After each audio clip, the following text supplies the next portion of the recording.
तो दोस्तों जिम्बाब्वे के खिलाफ खेले गए सीरीज के तीसरे टी20 मुकाबले में भारतीय टीम के टॉप ऑर्डर बल्लेबाजों के लड़खड़ाने के बाद पूरी तरह से बैकफुट पर आ गई थी टीम इंडिया। लेकिन इसके बाद संकट मोचन का रूप लेकर के आए ऋतुराज गायकवाड़ और रिंकू सिंह ने किया चमत्कार, जहां इन दोनों ही बल्लेबाजों ने अंतिम के ओवरों में बॉल देखो और बॉल पेलो वाले नियम के तहत बल्लेबाजी करते हुए जिम्बाब्वे के जबड़े से जीत को छीनकर टीम इंडिया को दिलाई रोमांचक जीत और बनाया अनोखा रिकॉर्ड। नमस्कार दोस्तों, स्वागत है आपके अपने खूबसूरत से क्रिकेट चैनल क्रिक अबोबो में। दोस्तों इस वीडियो में हम आपको भारत और जिम्बाब्वे के बीच हरारे में खेले गए सीरीज के तीसरे टी20 मुकाबले की पूरी रोमांचक हाईलाइट आपको दिखाने वाले हैं। लेकिन दोस्तों वीडियो में आगे बढ़ने से पहले आप ऋतुराज गायकवाड़ और रिंकू सिंह में से किसे भारतीय टीम का सबसे खतरनाक विस्फोटक बल्लेबाज मानते हैं, अपनी कीमती सुझाव कमेंट के माध्यम से जरूर बताएं। इसके साथ ही दोस्तों अगर आपको हमारी मेहनत पसंद आए तो इस वीडियो को एक लाइक और चैनल को अभी के अभी सब्सक्राइब करना बिल्कुल भी ना भूलिएगा। तो दोस्तों जैसा कि आप सभी जानते हैं कि पहला टी20 मुकाबले में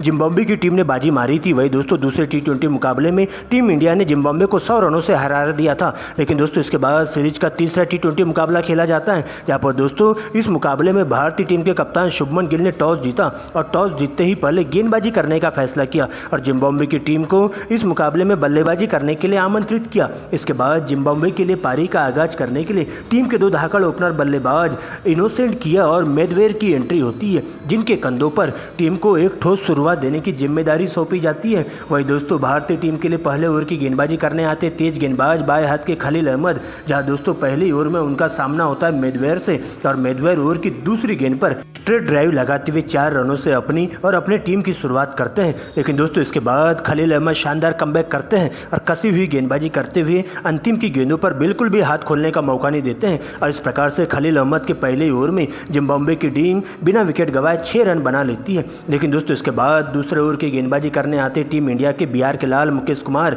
जहां पर दोस्तों मुकेश कुमार आते ही अपनी गेंदबाजी से कसी हुई गेंदबाजी करते हुए जिम्बाब्वे की टीम को पहला बड़ा झटका देते हैं। जी हाँ दोस्तों, मुकेश कुमार का सामना होता है बल्लेबाज इनोसेंट किया, जहां पर दोस्तों तेज गति से फेंकी गई इनस्विंग गेंद टप्पा पड़ने के बाद तेजी से अंदर की तरफ आती है और इनोसेंट किया को बिना खाता खोले ही क्लीन बोल्ड कर देती है। और इस प्रकार से दोस्तों अब नए बल्लेबाज के तौर पर ब्रायन बेनेट आते हैं, जहां पर आते ही ओवर की पहली गेंद पर स्वीप शॉट लगाते हुए एक चौका बटोर लेते हैं, जबकि दोस्तों इसी ओवर की अंतिम गेंद पर अपर कट लगाते हुए पूरी तरीके से गेंद को वन बाउंस चौके के लिए भिजवा देते हैं। और इसके बाद तो देखते देखते टीम का स्कोर 2 ओवर की समाप्ति के बाद 14 रनों तक पहुंच जाता है, 1 विकेट खोकर। लेकिन दोस्तों इसके बाद तीसरे ओवर में फिर से खलील अहमद को टारगेट किया जाता है और इसी ओवर में बैक टू बैक 2 चौके ब्रायन बेनेट के बल्ले से देखने को मिलते हैं, जहाँ पर अंतिम चौका बैकफुट पर आकर जड़ा जाता है। दोस्तों इस प्रकार से टीम के द्वारा दोनों ही बल्लेबाज कसी हुई बल्लेबाजी करते हुए चले जाते हैं और भारतीय टीम के गेंदबाजों पर पूरी तरह से धावा बोलना शुरू कर देते हैं। लेकिन दोस्तों इसके बाद 5वें ओवर में खलील अहमद को फिर से टारगेट किया जाता है,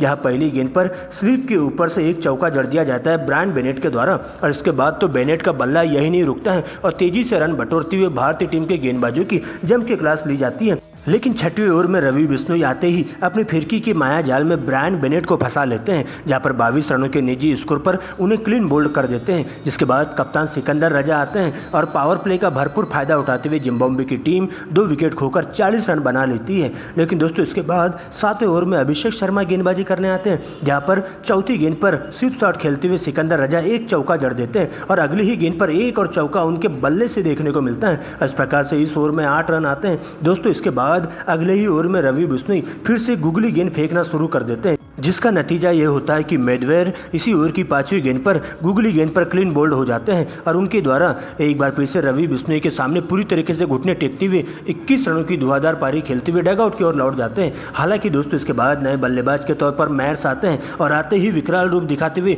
चौका लगा देते हैं। वही दोस्तों अगली ही गेंद पर एक और छक्का उनके बल्ले से देखने को मिलता है और इसके बाद मैर्स के साथ मिलकर दोनों ही बल्लेबाज विकराल रूप दिखाते हुए भारतीय टीम के गेंदबाजों की जम के क्लास लेते हैं। लेकिन दोस्तों इसके बाद 10 ओवर की समाप्ति के बाद टीम का स्कोर 69 रनों पर पहुंचा हो जाता है। 11वें ओवर में वाशिंगटन सुंदर आते हैं और आते ही इस ओवर में कसी हुई गेंदबाजी करते हुए मात्र 4 रन खर्च करते। लेकिन दोस्तों 12वें ओवर में फिर से आवेश खान को टारगेट किया जाता है, जहां पर सिकंदर रजा आते ही 2 चौके लगाते हैं, लेकिन कैच आउट होकर डगआउट की ओर लौटते हैं। जिसके बाद नए बल्लेबाज के तौर पर कैम्पबेल आते हैं और पहली गेंद पर जल्दबाजी कर बैठते हैं, जिसका खामियाजा उन्हें 0 रनों के निजी स्कोर पर रनआउट होकर डगआउट की ओर लौटना पड़ता है। और इसके बाद दोस्तों सलामी विकेट कीपर बल्लेबाज मेडांडे की एंट्री होती है। लेकिन दोस्तों मेडांडे के साथ मिलकर मैर्स अंतिम के ओवरों में चौके छक्के लगाना शुरू कर देते हैं, जहां पर दोनों ही बल्लेबाज भारतीय टीम के तेज गेंदबाजों के साथ साथ स्पिन गेंदबाजों की जम के क्लास लेते हैं और टीम के स्कोर को 120 रनों पर पहुंचा देते हैं 15 ओवर की समाप्ति पर। लेकिन दोस्तों इसके बावजूद भी भारतीय टीम के गेंदबाजों के द्वारा शानदार कमबैक देखने को मिलता है, जहां पर अंतिम के ओवर में की गई बल्लेबाजी की बदौलत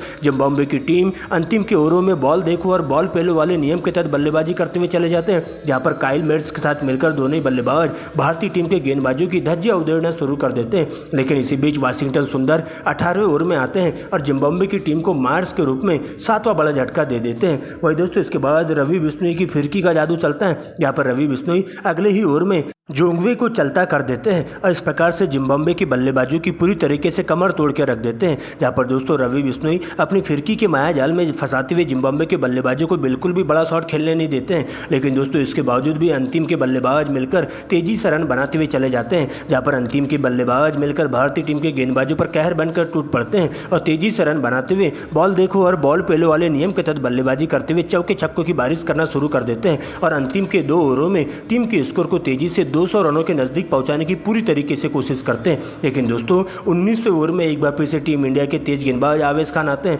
जहां छतारा इसी ओवर की पहली गेंद पर मिड विकेट की दिशा में 85 मीटर का गगनचुंबी छक्का जड़ देते हैं, जबकि दोस्तों इसी ओवर की अंतिम 2 गेंदों पर बैक टू बैक 2 लगातार चौके जड़ देते हैं और मात्र 26 गेंदों में ही उनके द्वारा अर्धशतक पूरा कर लिया जाता है और टीम का स्कोर अभी भी 200 रनों के नजदीक पहुंच जाता है। लेकिन दोस्तों इसके बाद अंतिम ओवर में मुकेश कुमार को टारगेट किया जाता है, जहां पर इसी ओवर में 2 छक्के और 2 चौके लगाते हुए 20 रन बटोरे जाते हैं और देखते देखते जिम्बाब्वे की टीम 8 विकेट खोकर स्कोर बोर्ड पर 199 रन बना पाती है और टीम इंडिया को इस मुकाबले में जीत हासिल करने के लिए 200 रनों का विशाल टारगेट दे दिया जाता है, जहां पर दोस्तों भारतीय टीम की तरफ से सबसे ज़्यादा विकेट रवि बिश्नोई के खाते में जाते हैं। लेकिन दोस्तों इसके बाद 200 रनों के पहाड़ जैसे लक्ष्य का पीछा करने उतरी भारतीय पारी के लिए रनों की बारिश करने के इरादे से कप्तान शुभमन गिल दूसरे T20 के शतकवीर अभिषेक शर्मा की एंट्री होती है, जिनके कंधों पर टीम इंडिया को ठोस शुरुआत देने की जिम्मेदारी सौंपी जाती है। जबकि दोस्तों जिम्बाब्वे के लिए पहले ओवर की गेंदबाजी करने आते स्पिन गेंदबाज ब्रायन बेनेट, जहां उनका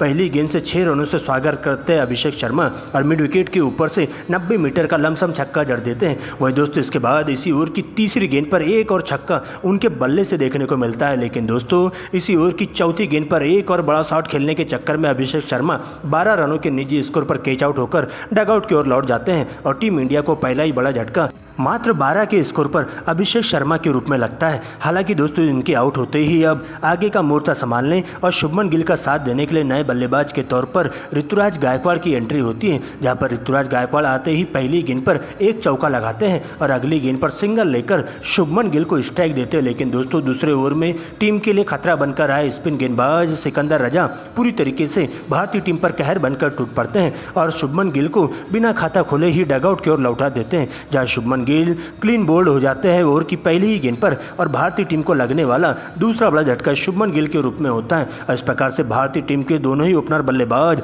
सस्ते में अपना विकेट गंवाते हुए पवेलियन का रास्ता नाप लेते हैं और टीम इंडिया यहां से पूरी तरीके से बैकफुट पर आ जाती है। हालांकि दोस्तों एक छोर से ऋतुराज गायकवाड़ कंधे से कंधा मिलाकर चलते हुए अंगद की तरह डटकर मुकाबला करते हुए चले जाते हैं, जहां पर दोस्तों अब उनका साथ देने के लिए नए बल्लेबाज के तौर पर रियान पराग की एंट्री होती है, जहां पर तीसरे ओवर में रियान पराग आते ही दूसरी गेंद पर मिड विकेट के ऊपर से 1 बाउंस चौका जड़ देते हैं। लेकिन दोस्तों उनके द्वारा फिर से जल्दबाजी की जाती है और अगली ही गेंद पर बड़ा शॉट खेलने के चक्कर में गेंद बल्ले का बाहरी किनारा लेते हुए सीधा विकेट कीपर के दस्तानों में चली जाती है और इस प्रकार से भारतीय टीम को 20 के स्कोर पर ही तीसरा बड़ा झटका रियान पराग के रूप में लगता है और यहां से टीम इंडिया पूरी तरीके से बैकफुट पर आ जाती है। लेकिन दोस्तों लगातार विकेट गिरने के बावजूद अब नए बल्लेबाज के तौर पर रिंकू सिंह की एंट्री होती है, जहां पर रिंकू सिंह और ऋतुराज गायकवाड़ पहले तो कछुए की चाल के साथ सिंगल डबल के साथ ही टीम इंडिया की स्कोर को आगे बढ़ाने का काम करते हैं और लगातार स्ट्राइक रोटेट करते हुए दबाव को कम करने की कोशिश करते हैं, जहां पर पावर प्ले के दौरान टीम इंडिया 6 ओवर की समाप्ति पर 3 विकेट खोकर स्कोर बोर्ड पर 45 रन बना लेती है। लेकिन दोस्तों इसके बाद नजरें जमाते हुए दोनों बल्लेबाज तेजी से रन बटोरना शुरू करते हैं, जहां पर 7वें ओवर में तेज गेंदबाज शांगवा को टारगेट किया जाता है और इसी ओवर में मुजरबानी को टारगेट करते हुए दोनों ही बल्लेबाजों के द्वारा 20 रन बटोरे जाते हैं। जबकि दोस्तों 10वें ओवर में एक बार फिर से ऋतुराज ऋतुराज गायकवाड़ बॉल देखो और बॉल पेल वाले नियम के तहत बल्लेबाजी करते हुए जिम्बाब्वे के तेज गेंदबाज छतारा की पूरी तरीके से हालत पस्त कर देते हैं और इसी ओवर में 3 लगातार चौके उनके बल्ले से देखने को मिलता है और 10 ओवर की समाप्ति के बाद टीम इंडिया स्कोर बोर्ड पर 80 रन बना लेती है। हालांकि दोस्तों इसके बाद लगातार बढ़ रहे स्ट्राइक रेट को देखते हुए दोनों ही बल्लेबाज तूफानी पारी खेलना शुरू कर देते हैं और हर ओवरों में चौके छक्कों की बारिश करते हुए जिम्बाब्वे के तेज गेंदबाजों के साथ साथ स्पिन गेंदबाजों पर दबाव बनाने की कोशिश करते हैं और देखते ही देखते इन दोनों ही बल्लेबाजों के बीच में मात्र 30 गेंदों में ही एक 68 की साझेदारी पूरी हो जाती है, जहां पर सबसे पहले ऋतुराज गायकवाड़ अपना अर्धशतक पूरा करते हैं जो कि 32 गेंदों में देखने को मिलता है। जबकि दोस्तों अगले ही ओवर में रिंकू सिंह का बल्ला भी जम के गरजता है